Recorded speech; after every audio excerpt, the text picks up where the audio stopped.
Hello mga idol. Ito mga idol, maglalagay ho ako ng pataba dito sa mais. Ayan ho.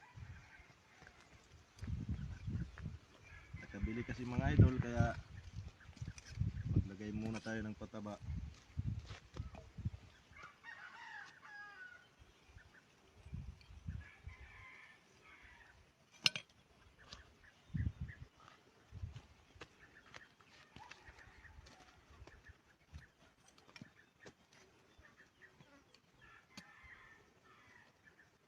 Pinipili ko lang ho mga idol yung mga mais na payat.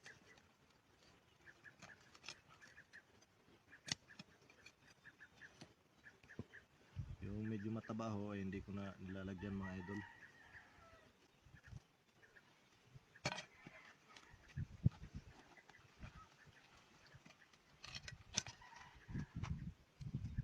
At syempre mga idol, katulong ko din ho yung aking misis mga idol.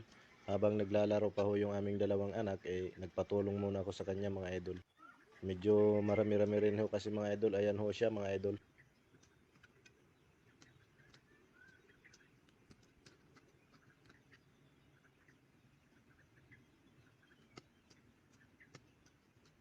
At ayan din po yung aming dalawang anak naglalaro. Maraming salamat po sa inyong panonood mga idol. Pasyon naman po mga idol. Maraming salamat.